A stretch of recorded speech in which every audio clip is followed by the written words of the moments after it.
In the late 19th century, Nietzsche famously declared that God was dead, and what he meant by this is that Western society's moral value structures were collapsing.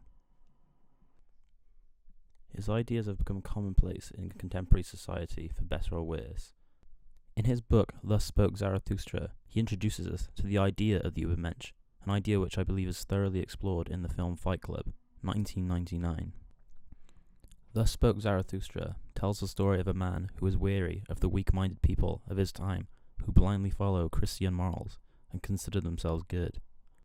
He begins speaking publicly on what he believes to be truly virtuous attributes and becomes a prophet as he makes an allegorical journey to the top of a mountain as he rises above the rabble, a name he gives to the common people. Fight Club is very direct with its nihilistic themes, which come directly from Nietzsche, and Tyler Durden is meant to represent the idea of the Übermensch.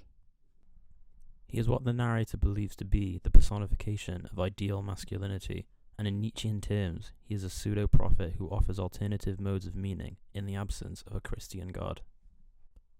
He demands complete obedience from his followers, restricts them from asking questions, and strips them of any individuality they once had.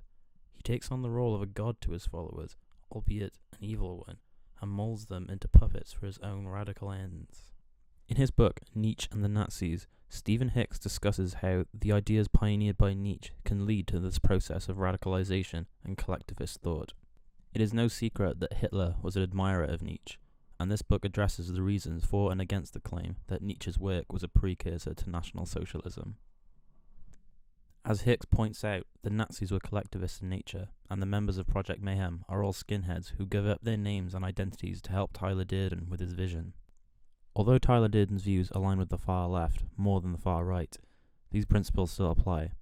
The thing that both ends of the spectrum have in common are a disregard of individuality, utopianism, and authoritarian tendencies, all of which are embodied in Tyler Durden.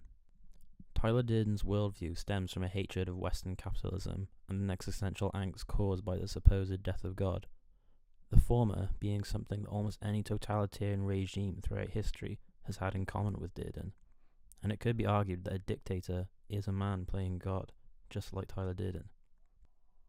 The film does an excellent job of showing how easy this slip into totalitarianism is. Roger Ebert called the film cheerfully fascist. So this begs the question, why does Tyler Durden feel this way? Why does he want to destroy the capitalist society he inhabits? The film presents the protagonist as an emasculated nobody who is being picked on by his boss and in general feels unfulfilled by the material goods he defines himself with. The narrator seems to be a product of the imperfections of capitalism, and his transition to Tyler Durden represents his search for deeper meaning in his life. However, his new world, founded on economic equilibrium, seems a little too utopian to be true, and as the film progresses, it becomes clear that his ideas lead to nothing but chaos and destruction. The world presented to us in Fight Club echoes the dystopian vision of Aldous Huxley's Brave New World. The true dystopia of capitalism is a society without adversity, where every human need is catered to in abundance and the people within it no longer need to fight for their survival. Part of life's meaning is this struggle, and especially for men in particular, to provide for a family. Masculinity is a big theme in Fight Club. The film starts in a men's testicular cancer clinic, showing the men literally and metaphorically being emasculated as they lose their testicles. The film is implying that capitalism has stripped men of their traditional purpose as hunters and providers, and has left them weak and feeble, now that food and resources are easily accessible on a mass scale. This is the root of the radicalization process seen in the film, similar to how fascism rose in the wake of the humiliation of the Treaty of Versailles, or how communism rose from the economic turmoil created by the neglectful monarchy in Russia. The men in the film are rejects. They are the people failed by the Western system, and this is why they rebel against it. Fight Club is revealing of the depths of the male psyche and shows how unfettered insecurities can lead to mayhem. Jordan Peterson believes that Nietzsche predicted the rise of the collectivist ideologies of the 20th century, and it is clear that Tyler Durden falls prey to what Nietzsche prophesies. The hegemonic Christian value structure of the time deteriorated and left people in search for meaning through these new emerging ideologies. The men in Fight Club lose their sense of meaning when they no longer feel like men, and they turn to Tyler Durden for the easy answers to life's existential questions. Like Nietzsche's Übermensch, Tyler Durden rises above what Nietzsche called the rabble and offers new sources of meaning as a cult leader and political extremist.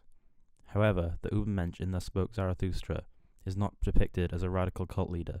The film seems to draw this idea to its logical conclusion and points out the flaw in Nietzsche's philosophy that perhaps led the Nazis to misappropriate his work. Overall, many themes are addressed in Fight Club.